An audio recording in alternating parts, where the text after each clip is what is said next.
So I was wondering, why did I keep losing the pregnancy? And the unfortunate thing is that when I did speak to my first doctor, he would say to me, "Oh, it's because you're fat." And I was like, "Oh, Whoa. okay." You just know that, okay, you're in pain. It felt like, I don't even know how to explain it. I was in pain. I was ready to tell them, "Can you just cut me up? Because I can't do it anymore." When it comes to having children, have them because you know you're ready. You want one because that this child's gonna be an adult one day. This Mhm. child's gonna be one day. You need to see if you're gonna be emotionally capable of taking care of that child. Because yes, financially is important, but emotionally is also just as Mhm. important. Hi everyone, it's us your host, Joelle. And me? Welcome to another episode of Someone Like Us, the podcast where we talk about the real, raw, and relatable threads of life. Today we are diving into one of the most powerful, emotional, and life-changing journeys out there, pregnancy. From that first positive test to sleepless night and the sweet baby cuddles, this path is full of ups and downs and everything in between. I'm so excited to welcome someone who's very close to my heart today. She's not only my dear friend, but also someone who's dedicated her life for caring for others. She's currently training to become a practical nurse. And on top of all that, she's an incredible mom. And I love her kids. Every time I spend time with her kids, I get a serious baby fever. So, everyone, here's Emily. Welcome, Emily. Welcome. Hi, Hi. Emily. So, I just wanted to dive in. I know you have shared some of your health problems with me privately.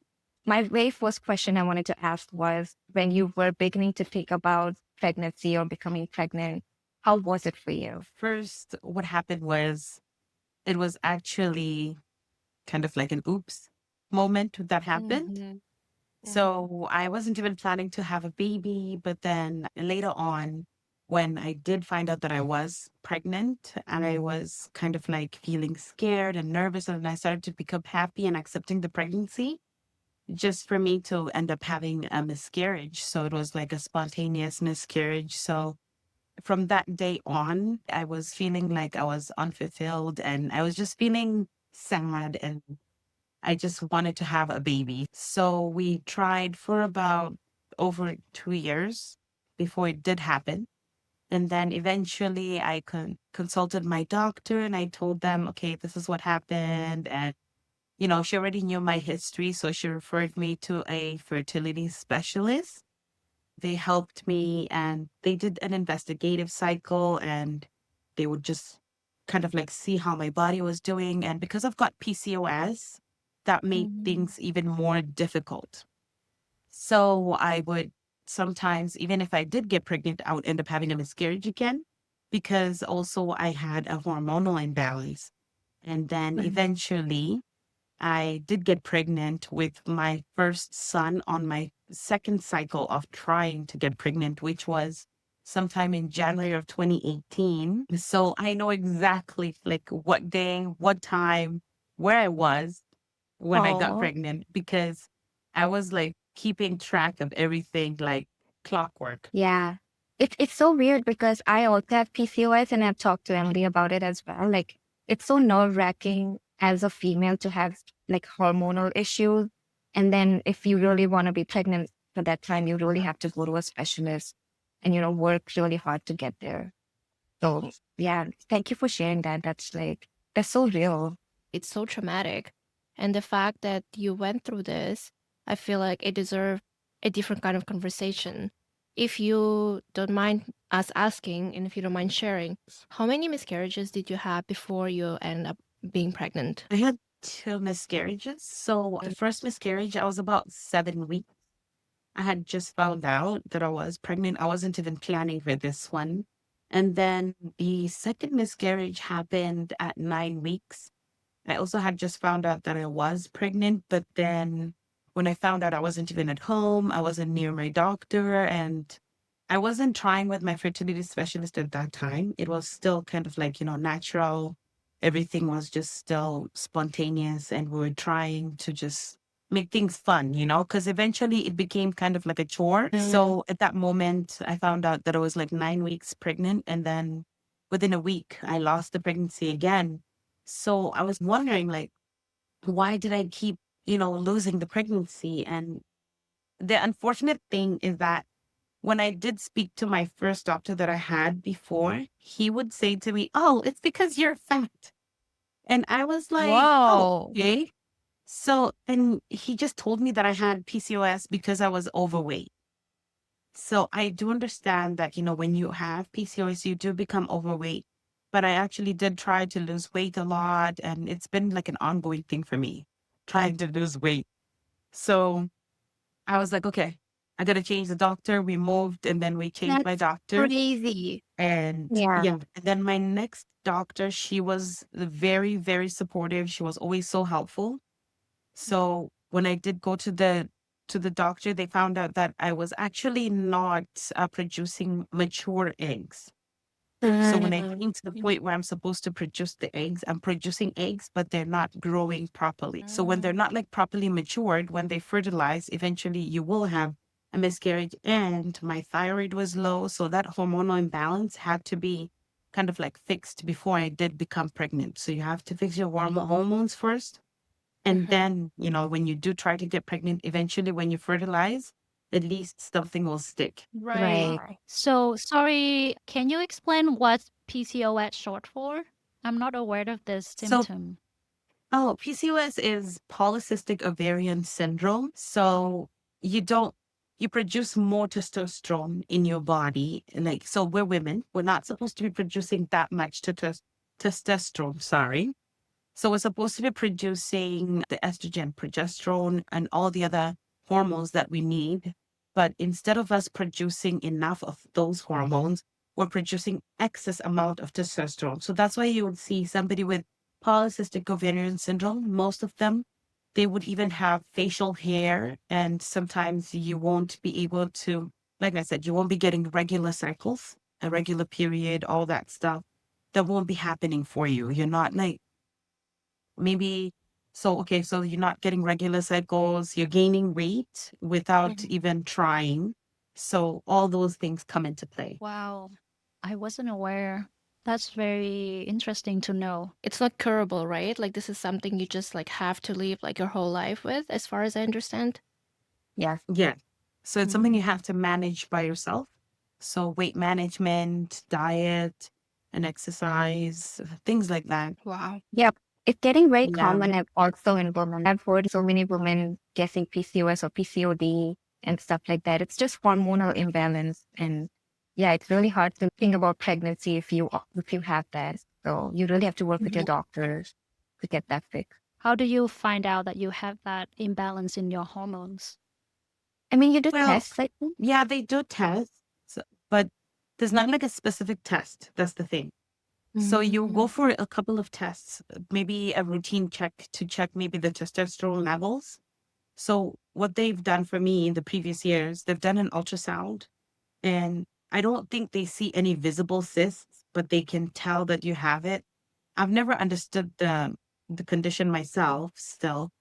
And I know they do check with blood work as well. They check your thyroid levels. They also check the testosterone. And then they're kind of like able to tell somehow. I'm not sure Okay, if they've done the same for you, Joel. I don't know. But Yeah, they did the same. They did blood tests, ultrasound, all of these stuff. Had to go for a couple of tests.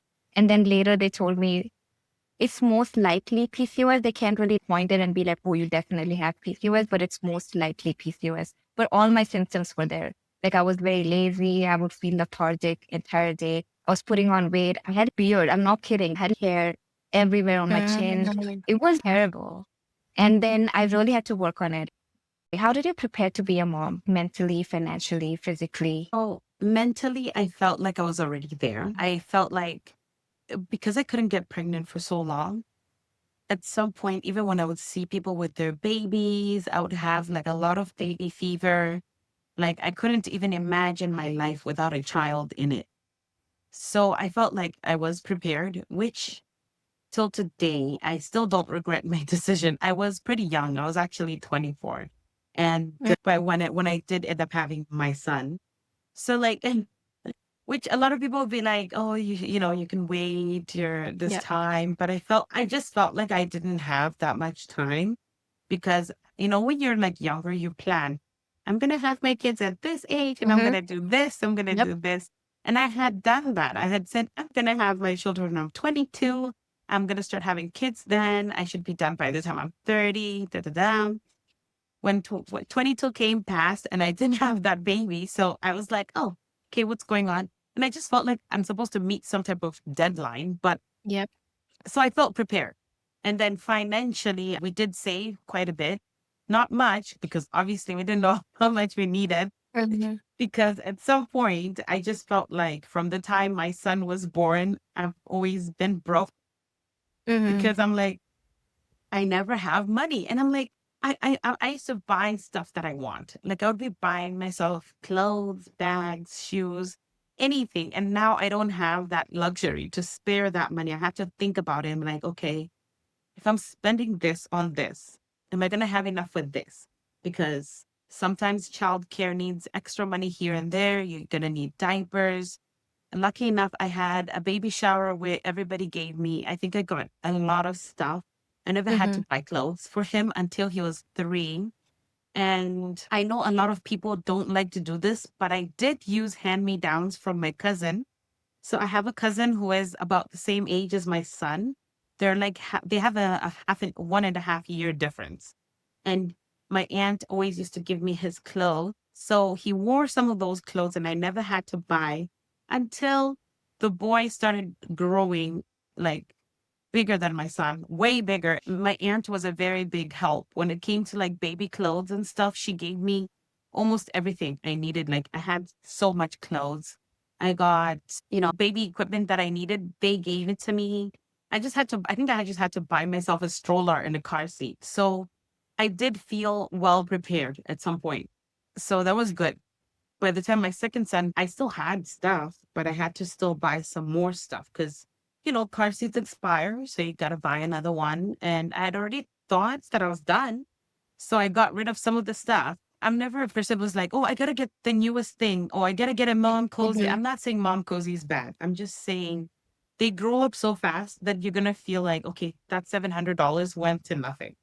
Yeah. Yes, it's Mm-hmm. good for you to spend Exactly. it if you want to, but for me, I I've think it's always just perfect. gone for what's affordable and what's good for my pocket. So I won't go for anything that I can't afford eventually. People say that it takes a village to raise a child. My mom has another sister. I would use my cousin clothes. We just Yeah. passing clothes from cousin to cousin. It's just how it is. And it's sustainable. It's literally just like thrifting within your family. Yeah. Exactly. And Yeah. honestly, like in my case, it got so sustainable that I'm handing my clothes to my mom because we kind of the same frame, I guess. She's a little bit skinnier than me. But yeah, all the clothes that I left back home, she keeps recycling and wearing them now. So it's all come full circle. That is so cute. Oh, that's good. Mm. Yeah, we've Yeah. always done that even from the time I was younger. My cousins, they've always worn the clothes that I couldn't fit in anymore. Because I'm the oldest cousin, I've always had to give to them, even shoes and stuff like that, which was really nice because can you believe after almost 10 years, I still saw a dress I wore when I was like 10 years younger. Nice. Nice. Would you have another baby? No, for No, now, that's I'm it. done. Mm-hmm. I'm done. Every time when I think of going through labor and the whole pregnancy thing, I just feel so stressed out. It was a beautiful moment when it did happen. I'm not saying I didn't. I mean, I enjoyed it partially. That's why we do this podcast. Yeah. So, like, if I was to have another one, I would be like, oh my God, I have to start waking up every 2 hours again. I got to start changing diapers once more again. Mm. We just finished potty training our 3-year-old. So I Mhm. don't think I'm going to be able to want to go back again because I think diapers and then daycare. And then I'm thinking and then your boobs hurt when you're breastfeeding. Oh, I can't. I don't think if I was to have another one, I don't know what I would do. I would obviously accept my baby, but it wouldn't be because I was trying to have this Mhm. one. This one would be Mhm. a big surprise. Yeah. Right. So I have another question. When you at the point of thinking to have a baby, did you reach out to a doctor to start planning? Because I know a lot of people here, they reach out to a doctor to start taking vitamins and some supplements before they actually conceive the baby. Is that the same case with you? yes, I did reach out to my family doctor at the time. And whenever it didn't happen, I would kind of like, obviously revisit him, and then I would tell him what was happening with me. And he would basically just say, okay, you have to keep trying. Because when you're under the age of 35, they always suggest that you try for about a year before, I think the age of 35 or the age of 30, I can't remember. You have to try for a year before they can do anything to help you. So after you reach the age of 35, your chances of getting pregnant each and every month decrease to about 5%. So once they decrease to about 5%, if you're not getting pregnant within the first 6 months of trying, they would refer you to a doctor, or you can ask for extra help. So for me, I went after, I think that was about at least 18 months of trying, or because I didn't know. And eventually with research and I had an app that used to track my period. It was called Pink Pad.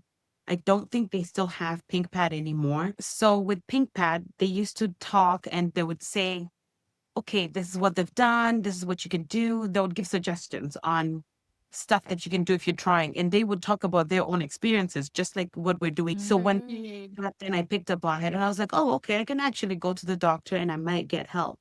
So then they eventually started helping out. And then when I did get help, I just literally went to him direct. I said, can you please refer me to a fertility specialist? Because he would see me, give me tests, and all I would do is go for ultrasounds and blood work almost all the time.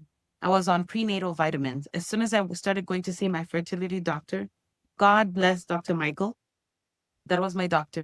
He just suggested, okay, take your folic acid, and then instead of prenatals, he suggested I take folic acid, and then he gave me all the medications that I needed to take. He explained to me how the procedure was going to go. And eventually we started with the treatment, and they give you a whole bunch of forms to fill out, blood work to take, just so that they can see your genetic makeup and stuff like that. They also test for lupus, all these autoimmune diseases. They test you for HIV, any STIs, to see that nothing is kind of like, in the way, because there's some STIs that if you have them, it's harder for you to get pregnant. And if you get pregnant, you could actually give them to the baby. So they test you for everything. It was very, very thorough. Very Wow. interesting. Yeah.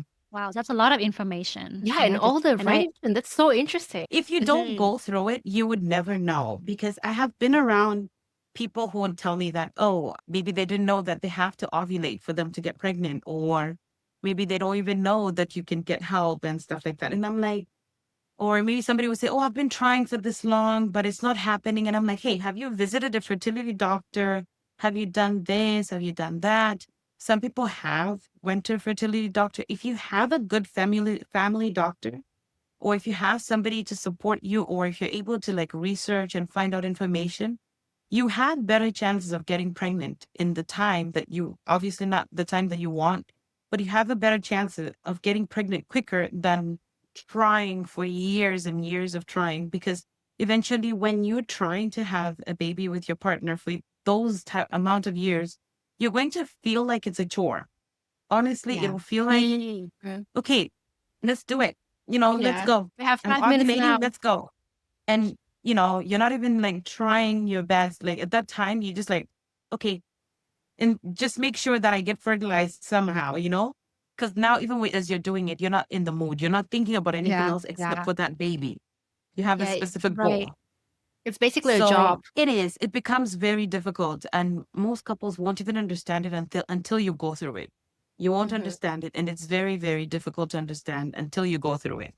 So when it comes to having, I feel like I'm always trying to convince people to have kids. But when it comes to having kids, number one, you're never going to feel completely ready and prepared. Because even though I told you that I really wanted to have a baby, at that moment after I got pregnant, I was like, oh my goodness, this kid's gonna come out somehow. And then I remembered and I'm like, okay, so now I gotta put in the work. Most people, when they're trying to get pregnant, to be honest with you, they want a baby, not a child. So when you have a child, because like, to be honest with you, I find my kids to be so sweet Of because course. They maybe because are. they're my kids. They're Maybe very, because they're very my sweet. kids. So Mhm. I find them to be so sweet. I actually can't imagine my life without them. Tando was not a planned baby. When I was pregnant, I was like having a hard time.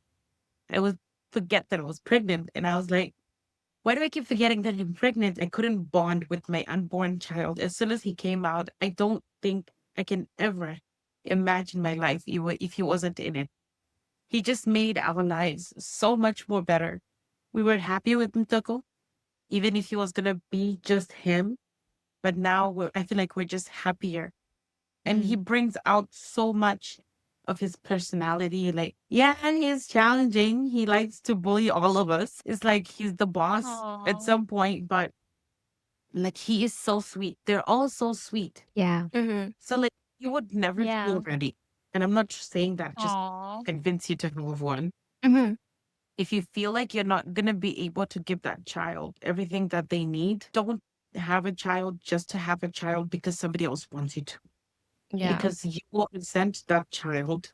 Mhm. And if you feel like you want to move to another country right now, or you want to move to a different province, you have to consider that child. And if you cannot put someone else's needs above your own, it would be difficult to have a child. Yeah. So if that's how you feel, and you feel like, okay, I'm not going to be a good parent. I'm not going to convince you that you would be a good parent because I Mhm. don't know what kind of Exactly. Exactly. upbringing you had. I didn't have the best. I mean, I can't compare my upbringing and say, okay, I'm going to use that on my kids. I can't. Mhm. Growing up in different countries and we're growing up around different communities, environments, and stuff. So I can't do the things that people did to me when they were raising me, of which I didn't even think those were the best methods. And the Mhm. reason why I think those were the best methods is because they were all like fear-based methods. I'm not gonna get too much into that because of that's a whole nother can of worms. But when it comes to having children, have them because you know you're ready. You want one because you know that this child's gonna be an adult one day. This Mhm. child's gonna be a teenager one day. Can you handle a teenager? Can you handle a child who's going through middle school or middle and adolescent, whatever stage they're going to be at? You need to see if you're going to be emotionally capable of taking care of that child. Because, yes, financially is important, but emotionally is also just as Mhm. important. Yeah. And most parents just think, oh, I provided for you, so you should be grateful. Yeah. I don't want my Mhm. kids to feel like they have to be grateful for me providing a roof over their head. I brought them into this world. Like I said, I tried. Mhm. I literally Mhm. tried. So I can't Yeah. fly and tell this person, be grateful because I tried to have you. No, Mhm. I'm the Yeah. one who should be grateful. Yeah. They're not, 100% agree. Yeah. Yeah. right? For me, this is what I have told myself that that's how I'm going to do. I'm going to raise my children with love. And obviously, I'm still going to make sure that I'm a present parent because it's very important. Yeah. So I Totally. don't know. 100%. It's something to think about. Think about it Mhm. that way. If are you able to give this child all these things? Emotional support, Yeah. financial support, regardless of what they need. Because everything they need for the first few years, they feel safe with you. They're gonna want those things from you. As they grow up, when they don't feel safe with you, they go to somebody else. Yeah. Yeah. We all get free therapy from Emily today. Yeah. I swear. Emily, After meeting Emily Emily, needs therapy. I changed my views on being a mom. I Mhm. definitely wanted to be a mom after I met Emily. Before that, I was still like, I'm okay without kids. I don't need kids. But after meeting her, I definitely changed my views. So, yeah, I did change my mind. And I see her kids. Yeah. I totally love them. They're so nice. And yeah, I honestly get a baby fever every time. Okay, I'm gonna go back to Emily. Did you feel symptoms that generally people feel like nausea, vomiting, all those, just the first 3 months? So with my first child, I did feel nauseous quite a lot. But one thing that was really, really hard was every single day after coming back from work, I would lay down on the sofa watching SVU and I had a headache, the pounding headache. And I even ended up taking some nausea medication. I think it was called Pin or something. I can't remember the name, but I was very nauseous actually. I was nauseous and I had a headache all the time. Wow. And then eventually, as I went into my second trimester, I was just kind of like more picky with what I eat because I didn't like specific things. As you can see, my son is very picky. Yeah. And I think he started there because I wanted plain food and that's what he eats. So, what was the hardest trimester? Was it like the first 3 months? I felt like the first 3 months were tough, Mm. but my last trimester was also just as hard because I felt like my pelvis was kind of like separating. I don't Oh even know my how to God. explain that. Because when the baby has to engage into your, I guess, into the birth canal or the pelvis, I don't know, pelvis. So the baby had to kind of like engage, but every time when I would walk, I would hear my bones going like knock, knock, knock, knock. And I was asking my doctor, I'm like, hey, what's going on? Like, why is it like I feel this? And then she was like, oh, it's just she told me that my leg got shorter than the other. And I was like, how did that even happen? She's like, you should go for physiotherapy. I'm like, I'm not going to go for physiotherapy for that. Though my insurance covered, it only covers $20 per session and I have to pay the other 100. So I was like, I'm not going to pay for that. So then I didn't do it. And then I don't feel it anymore. But even after I had the baby, that pelvis separation, I still felt it for quite some time. And then eventually it went away. But yeah, that was pretty hard because and I felt like the baby was constantly on my bladder, even though I didn't need to pee. I felt like I need to pee all the time. It's such a weird feeling, but sometimes you forget that you're going through it. So Yeah. yeah, Yeah, wow. Also, I wanted to ask, did you feel supported like mentally when you were going through all these ups and downs during your pregnancy? did. I had my husband, he was very supportive.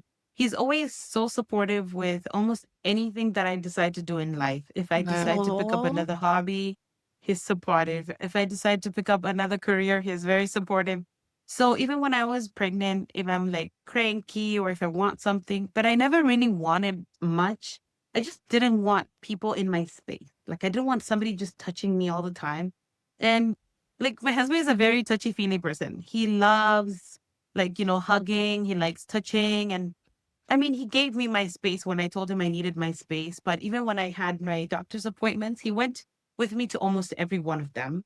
He wow. probably missed one. Actually, he missed two, but he was at every appointment with me, which was very nice because it was our first child. I didn't have anyone to be there with me. It's not like I had like a sister that I could say, hey, let's go, whatever, or if I had my mom and say, hey, let's go. No, he was just the one who was there like full on. And even after the baby was born, he would watch the baby just as much as I do. So every Friday night, he would take the baby from me because he wasn't working. He would take the baby Friday night and Saturday night so that I get a full night's sleep for the week. Wow. I Wow. love That's that. at Yeah, the forest, yeah, guys. At the forest. That's yeah. so Because he would also take formula, so he was kind of like breastfed and formula fed. So he was okay with both. So that really helped both of us. So it yeah. was hard, but it Yeah. was doable. It's doable with the right partner. I always tell people, make sure you've got the right part. If you don't have a person that feels that compassion for you when you're going through something, then it will be harder for them to even understand what you're going through when you're going through all the motherhood stuff. Because when he would see me sleeping, not even sleeping, when he would see me sitting with the baby, he'll be like, "Oh my gosh, did you even sleep?" He'll be like, Oh, "Don't take a nap." He'll remind me, "Don't forget to take a nap. Don't forget to do this. Don't forget to do that." Just so that, I'm kind of like aware of what I'm doing. Because when you're going through that motherhood thing, like it's like a roller coaster. You're like busy. You're washing mm, bottles, doing laundry, feeding the baby, changing diapers. By the time you get a shower, sometimes it's at night because you're scared. If I'm going to go in the shower right now, you hear the baby crying and the baby's sleeping. yeah. So Oh. It was very Yeah. easy with him. It was easier. He made everything easier. And I also had my mother-in-law, and my mother-in-law would watch the baby every other night. So Mm, sometimes when she was there, Wow. that was helpful. yeah. Yeah, Yeah. it's so necessary to have the right partner and also people to help you for sure. Yeah, you Yeah. need people. You need people. Yeah. If you don't have your mom to be there with you or like an aunt to be there with you, it's better if you have even your husband's or your partner's parents. If they're kind of like those parents that are willing to help, they can help out during the day with the baby while you take a nap. 2 hours nap is very, very helpful. At some point, I was so used to just running on 4 to 6 hours of sleep. Yeah. But Mhm. I recently saw this thing on TikTok, and I actually wasn't aware that it's the concept of a night nurse. So if you have enough money, because of course it's a luxury, it's not very cheap. If you have a lot of money, you can actually hire a night nurse who would come and stay with your baby, let's say from 12 a.m. till like 5 a.m. So they're basically there to change the diapers, do anything, and then in case where they need to wake up the mom to feed the baby, they will just quietly go up and also wake the mom up, feed the baby, and then just take the baby back. It's very new concept, but I wish that it was a concept that is normal and that is cheap because there's nothing crazier than giving birth, having to do this whole thing, and then you cannot even sleep and have a proper rest. So I Yeah. even imagine doing it alone without like any kind of support. yeah, it's hard. Because even after you give birth, in the hospital, it's not like the nurse is going to take care of your baby. They Exactly. give it to you right away. And you're If your like, baby doesn't that's have, it? Do I just go home with this whole new life? Or, and they're like, yeah, here you go. Thank you so much.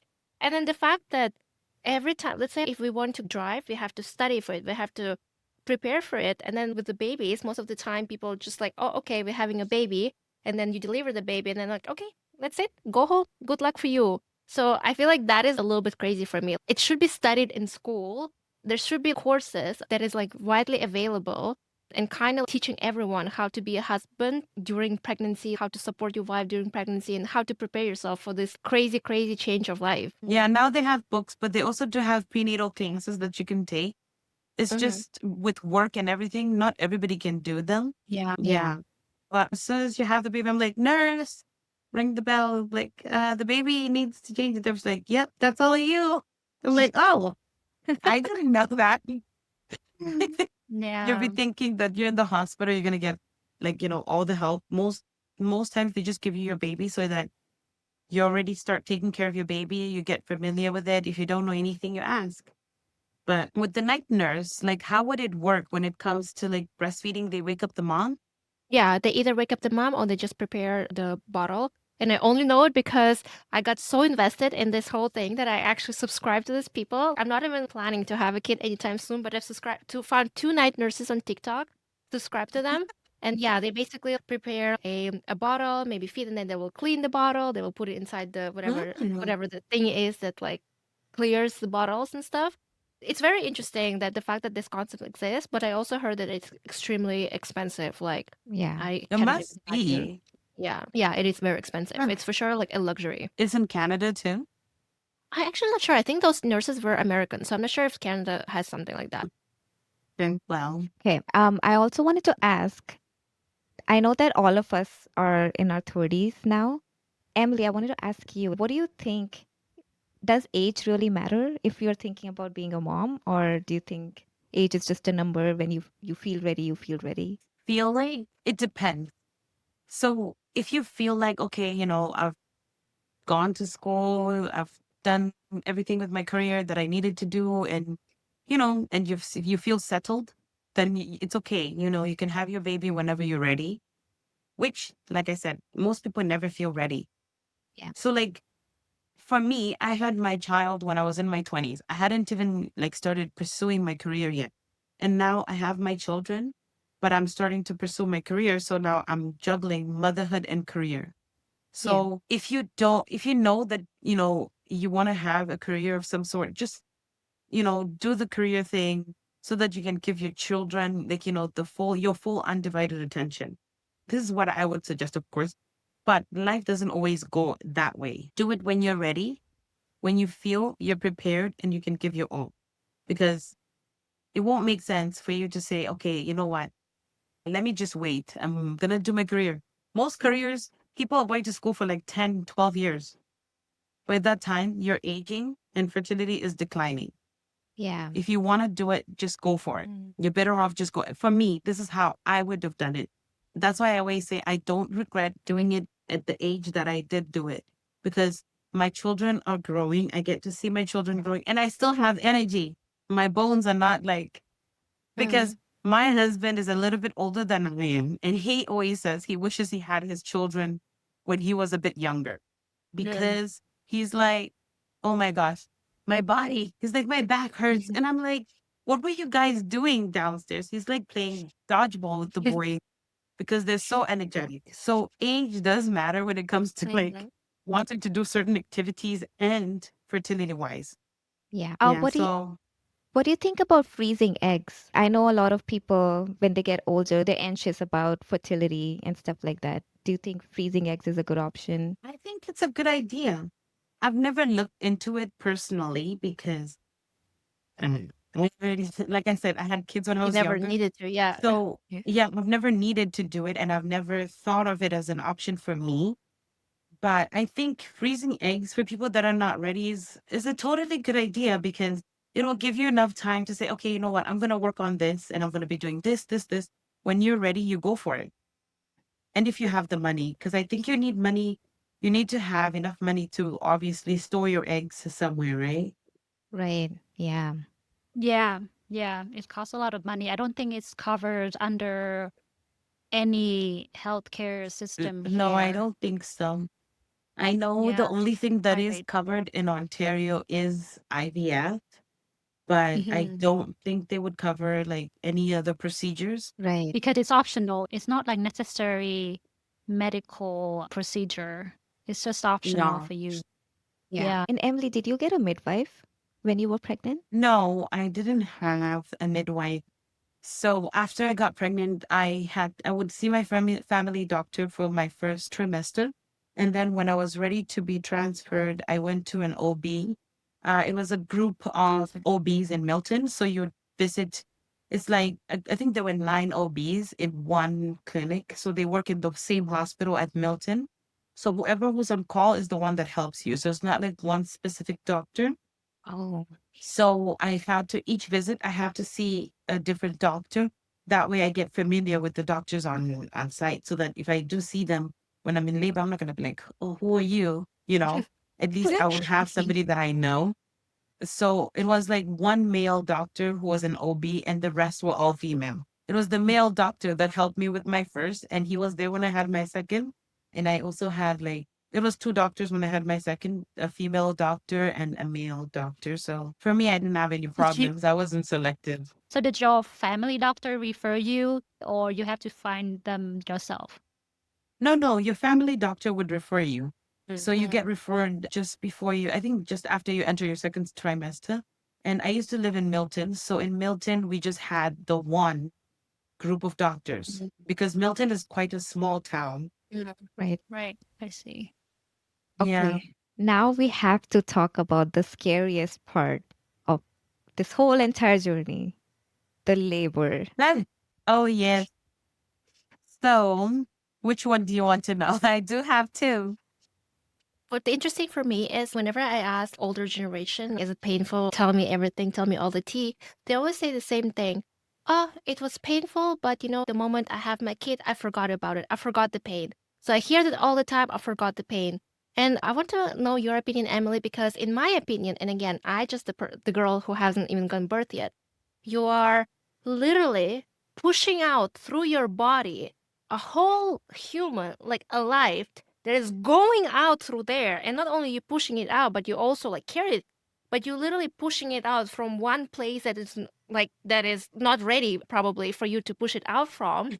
And then you literally going there for like 30 hours. Sometimes, okay, maybe if you like it will be 7 minutes to 10, but sometimes the labor can be 30 hours. So you're sitting Yeah. there, you're pushing, you probably want to take a shit, you probably want to pee, you're probably scared. And then the fact that you're going to tell me that, oh, I just forgot about that all. Tell me if it's true, Emily. Tell me if you actually forgot about it as well. Okay. So I haven't forgotten, like, the events of how everything happened, but I'm not able to explain to you how the pain felt. I know I was in pain, but I actually can't tell you how the pain felt because honestly, you do forget. You don't Oh God. forget to the point where you're like, oh my gosh, I don't remember what it feels like. You just know that, okay, you're in pain, but you cannot, like, I cannot even describe to you how it feels like. It felt like, I don't even know how to explain it. I was in pain. I was ready to tell them, can you just cut me up because I can't do it anymore? And Yeah. then they just said, okay, you know what? Because I had been laboring since Thursday. I delivered Saturday night. So like my water broke on a Thursday evening. I was busy watching No, thank Grey's you. Anatomy No, thank you. Oh, and I Grey's cannot. Anatomy is when your water broke. Grey's Anatomy. Oh my so I'm like God. sitting there with my husband and we're like having dinner and then I was just sitting on the couch and then I felt something unusual and then I'm like eating and I'm like I said to him, I think my water broke. And then he was like, are you sure? And I'm like, yeah. And then I continued to eat. And then I'm like watching TV and I'm like, you know what? Let me just go and check. And then, yeah, for sure, and my water had broken, but I wasn't feeling any pain. So I was still fine. And then I started cleaning the house, just tidying up because my mother-in-law was going to come, right? So I had to make sure that the room she was going to stay in was clean and, everything was prepared. And then everything was already in the car. So we just took the bags that we had the car seat in the car, but the bags, we had to put them in the car. So we went to the hospital. Actually, I called them first. And then they asked me, is there anything abnormal about the water or anything? And I'm like, no, nothing seems abnormal. So then I just wait for an hour. And I'm like, oh, okay. So we continued watching TV. And then all of a sudden, I was like, you know what? I think we can go now. The hour is up. So we went. When we went there, they're like, oh, you're not even dilated yet. And I was like, oh, okay. So then, like, you're just 1.5 centimeter dilated. And I'm like, oh, okay, fine. So as soon as we get to the parking lot, we're just driving off. Then I start feeling a contraction. Oh I start God. feeling contractions. And I'm like, okay, this hurts. But then they said to me, don't come back until tomorrow morning unless you feel like the contractions are coming closer together. And my contractions just stayed 4 minutes apart. So they were just 4 minutes apart. They're supposed to come close. So you're supposed to feel contractions, I think, every 2 minutes or every minute or something. I can't Oh remember. my God. But for some reason, they were just like 4 to 5 minutes apart, sometimes 10 minutes. And I couldn't sleep that night. I went back to the hospital the next morning. They're like, oh, you're just 2 centimeters dilated. And I was like, half a centimeter for all that pain? Oh And I'm God. like, I'm like, okay, what should I do? Because, like, I'm like, why won't it come together? I couldn't understand it. And I just, I was just there. And then we told everybody that, okay, Emily, my husband told everybody, like his family, okay, Emily's in labor. This is what's going on. And then he explained the situation. My mother-in-law is like, I'm coming right now because she didn't want to miss. So my mother-in-law and father-in-law came. So every time we had to go to the hospital, they came with their bags too.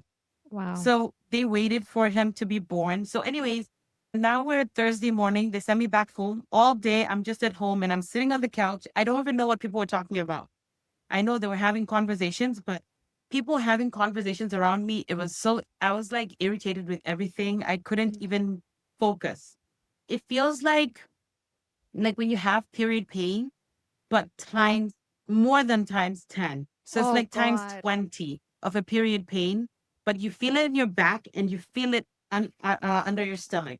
So you just kind of like, you don't know what to do.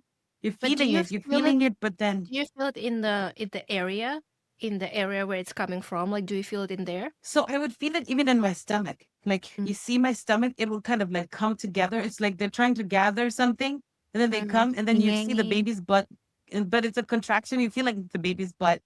And then Mm. it just crunches up your stomach and then it just goes away. And then I'm like, oh, okay, I think I'm okay.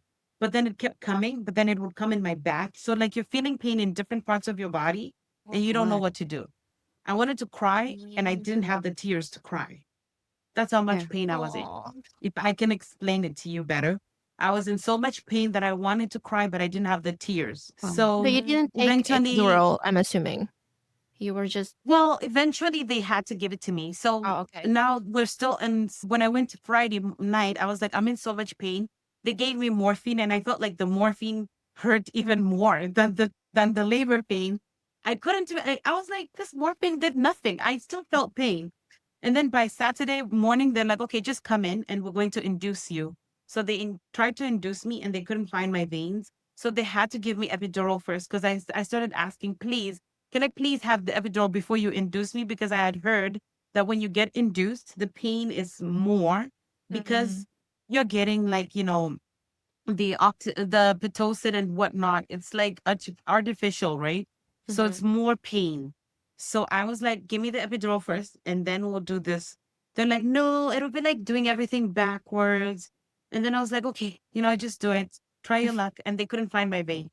So that's what saved me. They ended up giving me the epidural first. Then they induced me. So I managed to sleep. And then Saturday morning, they're like, okay, Saturday night, you're gonna have the baby, it's time to push, you have to they didn't tell me to stop pushing the epidural thing. So they give me, it's like the medication is controlled, but you just click a button and the medication will come. I saw it on So I TV. had to keep clicking whenever I start feeling like I feel pain. But kept pressing, so I couldn't feel the pressure. So my nurse was like, you need to stop pressing so that you can feel. Then I felt everything. And then the baby got stuck in the birth canal. So he couldn't come out.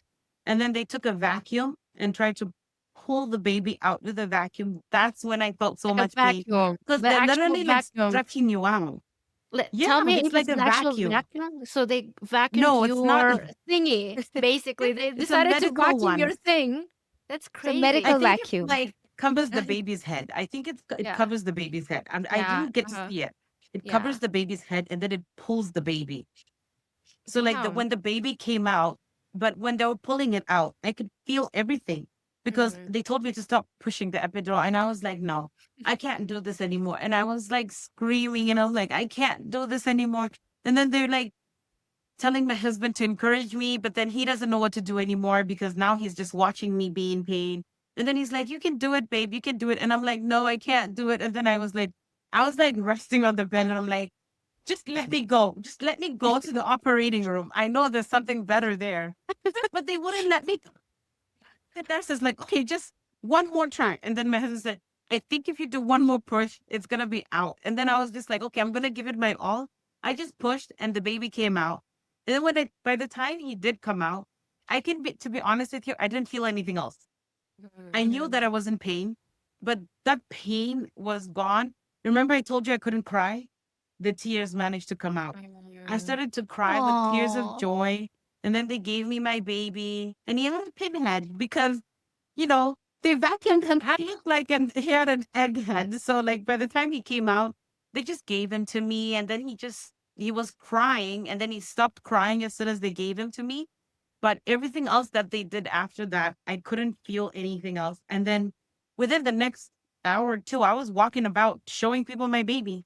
Oh What? my God. So What?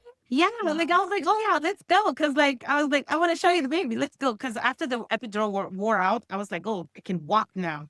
So I went and then I started walking around, kind of like trying to, cause my baby, they took him to the NICU. So I would go back and forth. So I went to the NICU, saw the baby.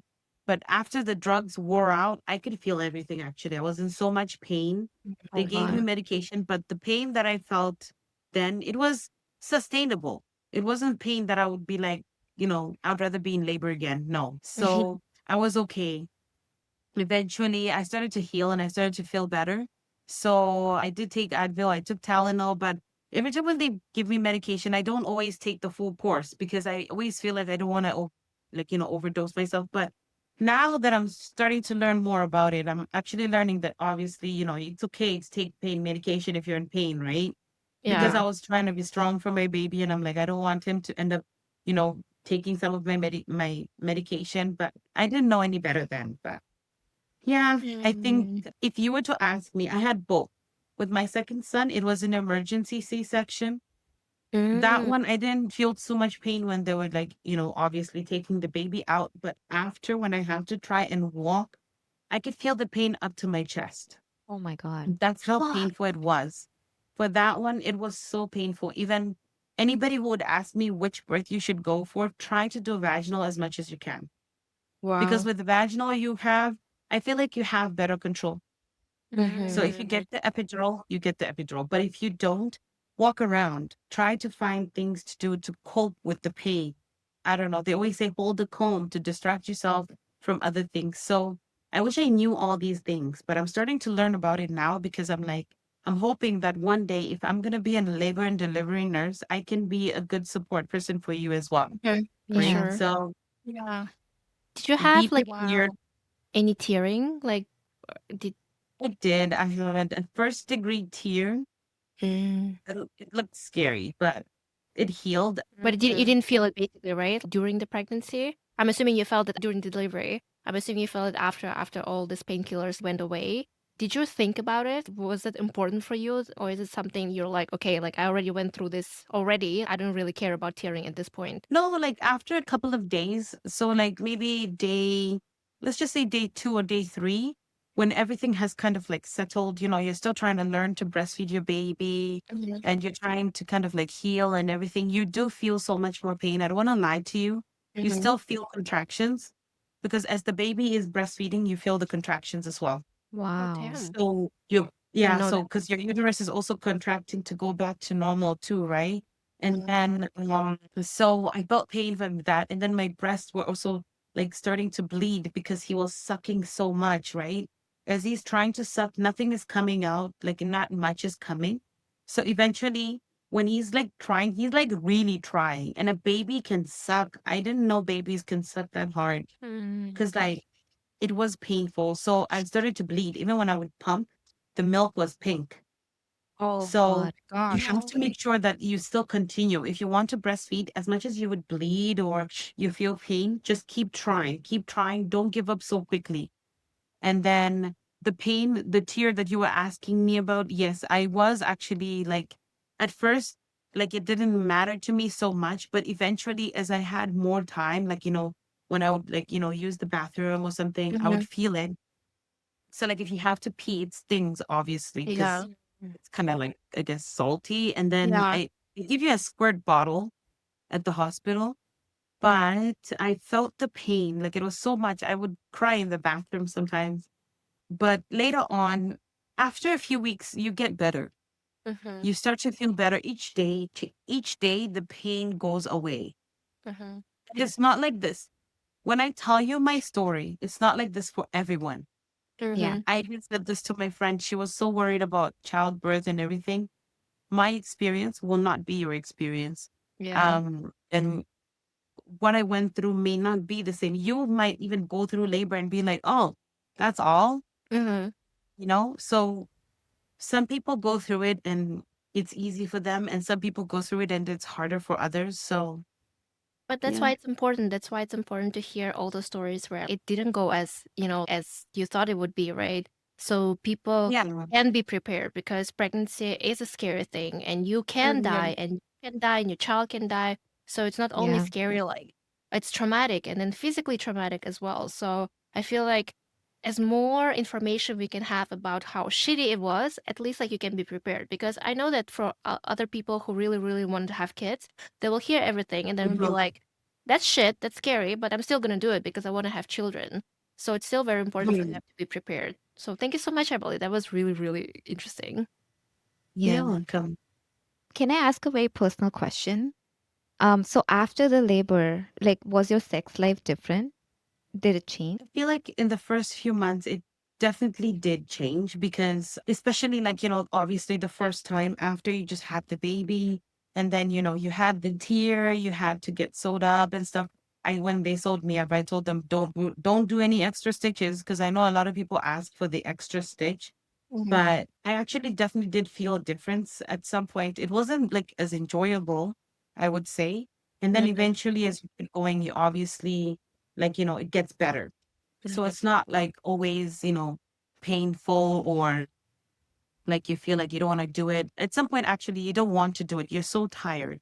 Yeah. Even my husband, obviously, he didn't even want to do it at some point because he's also just as tired as I am because he's taking care of the baby, right? Yeah. And then eventually, when the baby started getting older, then we start, trying to get to start doing it once more.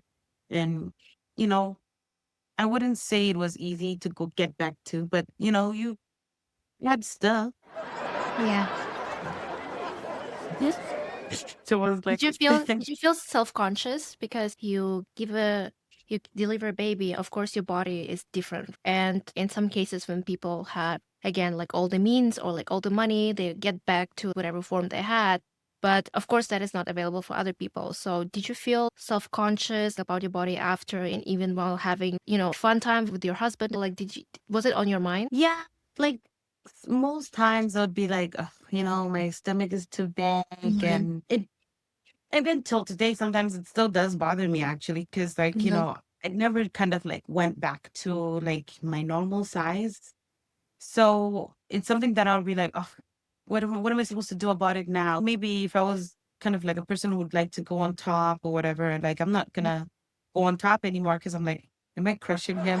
But I mean, at least he doesn't complain. Yeah. Unless he complains to his friends. I don't think so. He Um, sounds He very has no right. supportive. I Yeah. would say, yeah, yeah. I he don't hasn't think complained they yet. have any right to complain about our body. We carry their Oh, child for 9 hmm. months and then do labors for hours or for 24 hours, Yeah. even more than that. Days. And then we breastfeed, we lose sleep. They have no right to Yeah. complain about our body. Yeah. No, yeah, so, I had one more question.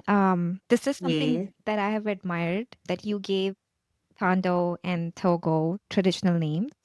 And I've always wondered if I have kids, would I give them, like cultural names or would I just stick to English names so they can integrate better? But yeah, I just wanted to ask what made you decide to give them traditional names? So when I wanted to name them, I looked at one, I wanted them to know where they're from. Mm. So even though I can always tell them and say, hey, you're from this country or whatever, but like even when I tell someone else, hey, this is Tando or this is Mutoko, they'll be Mm. like, oh, how come they have South African name? So these names, it's a Ndebele name. So from my husband's culture. So for me, when I gave them those names, I just wanted them to embrace where they're from. Yeah. And they actually still do prefer their Ndebele names to their English names.